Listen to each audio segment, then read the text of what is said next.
You've been praised your whole life for being nice. But what if I told you that's not kindness?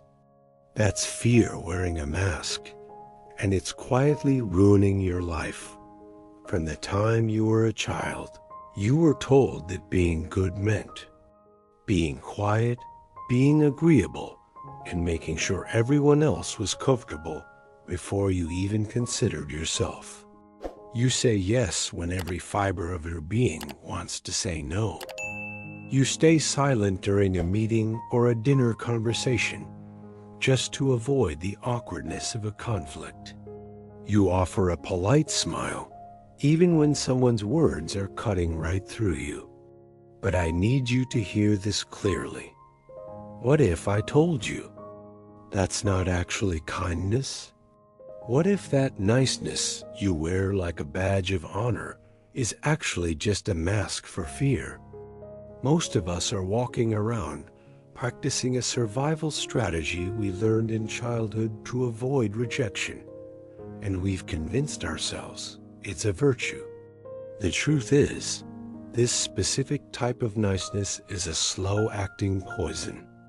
It's eroding your self-respect, killing your career opportunities, and blurring the lines of your identity until there's nothing left but a reflection of what other people want you to be. You aren't being a saint. You're being a doormat, and it's time to look at the truth that Krishna tried to teach us thousands of years ago. There is a massive, dangerous confusion happening in your psyche right now. You have conflated being a good person with being a people pleaser. We've been conditioned to believe that to be spiritual or evolved means to be soft, passive, and infinitely flexible. But real kindness, the kind that actually changes the world, doesn't come from a place of, I hope they like me. It comes from a position of absolute strength. People-pleasing, on the other hand, is a transaction born out of a desperate need for safety. When you please someone because you're afraid they'll leave you, judge you, or get angry with you, you aren't giving them a gift. You're paying a tax to buy a moment of peace. This is exactly what the Bhagavad Gita addresses in the middle of a literal battlefield. When Arjuna was trembling, paralyzed by the niceness of not wanting to hurt his kin, Krishna didn't pat him on the back and tell him it was okay to be soft. He didn't tell him to be passive or agreeable just to keep the status quo. Krishna pushed Arjuna to act with brutal clarity, even when that action was incredibly uncomfortable. Why? Because avoiding the truth just to maintain a fake sense of peace isn't kindness. It's weakness disguised as virtue. If you see a friend heading toward a cliff and you don't stop them because you don't want to ruin the mood or be mean, you aren't being nice. You're being a coward. Every single time you abandon your own truth to keep someone else smiling, you are teaching the world a very dangerous lesson. You are teaching them how to ignore your value. You are signaling to every person in your life that your boundaries are negotiable and your feelings are secondary. You think you're building bridges, but you're actually digging a grave for your own self-respect. Real virtue requires the courage to be disliked. If you aren't capable of saying no, then your yes is completely meaningless. It's just a default setting, not a choice. To be truly kind, you must first be capable of being formidable. Otherwise, you aren't choosing peace. You're just too afraid to fight for what's right. Being too nice feels like a safety net in the moment. It's the path of least resistance. When you agree with a demanding boss or swallow your frustration with a partner who oversteps, You get an immediate hit of relief because the confrontation didn't happen. You escape the fire. But what you don't realize is that you're trading your long-term sanity for a few minutes of artificial quiet. There is a brutal hidden cost to this behavior that compounds like high-interest debt. Eventually, the bill comes due, and it's usually more than you can pay. The first thing you lose is respect. It sounds harsh, but human beings are biologically wired to test boundaries.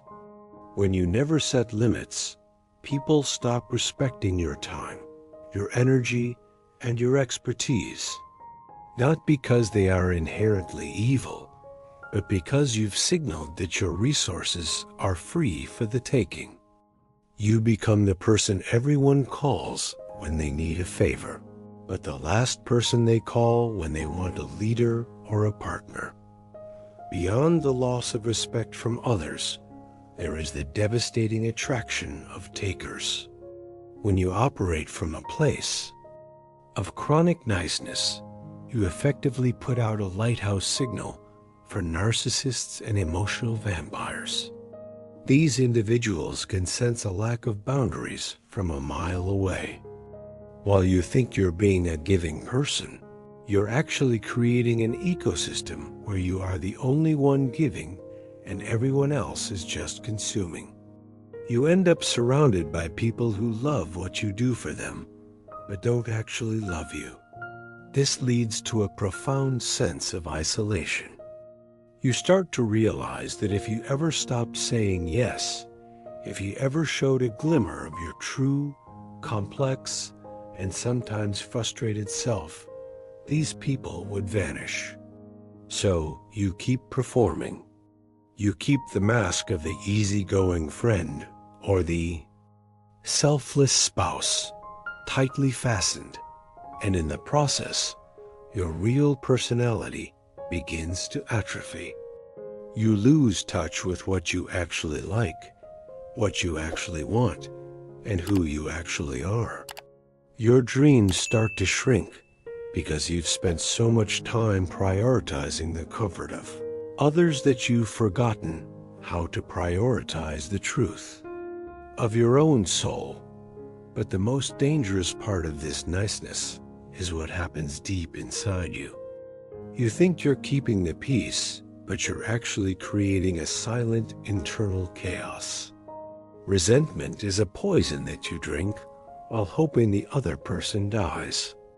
Every time you say, "It's fine," when it's clearly not fine, a tiny drop of resentment enters your system.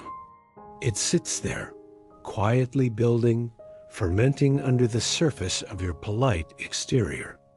You might think you're handling it, but it manifests in passive-aggressive comments, a lack of intimacy, or a sudden loss of motivation. Then, one day, the pressure becomes too much.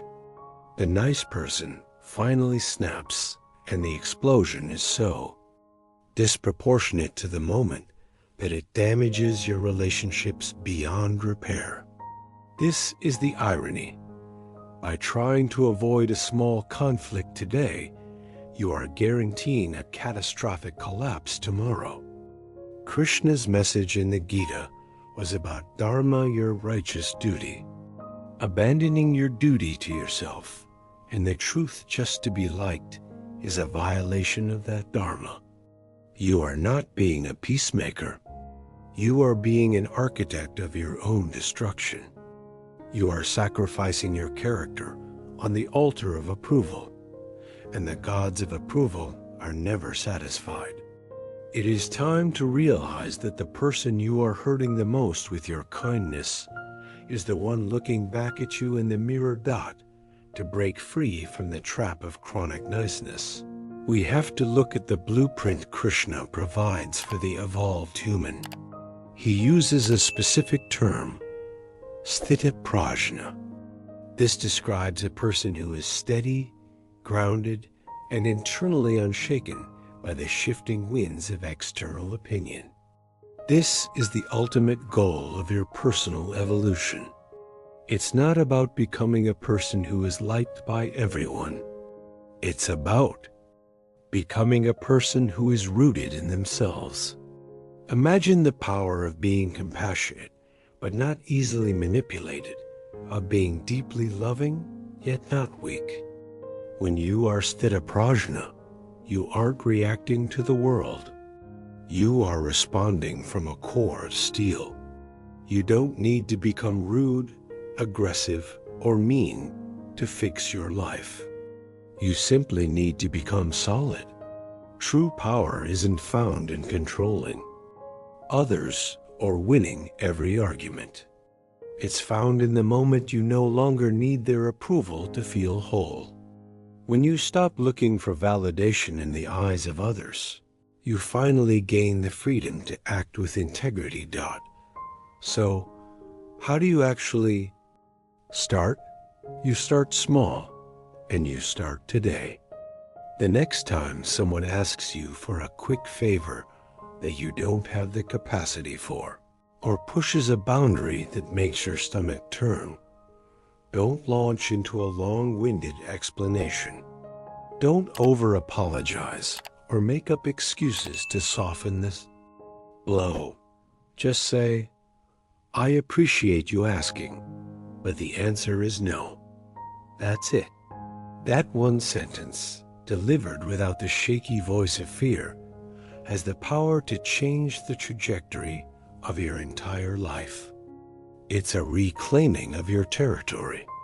Remember, awareness is the first step toward breaking any cycle, but action is the only thing that will set you free. You have a duty to your own soul to be honest, not just pleasant. I want to hear from you in the comments. What is one specific situation in your life where you wish you had said no, but didn't? Identifying that moment is how you start building your new foundation. The moment you stop being nice and start being real, your entire life will change. So tell me, what's one moment you wish you had said no? Because that's where your new life begins.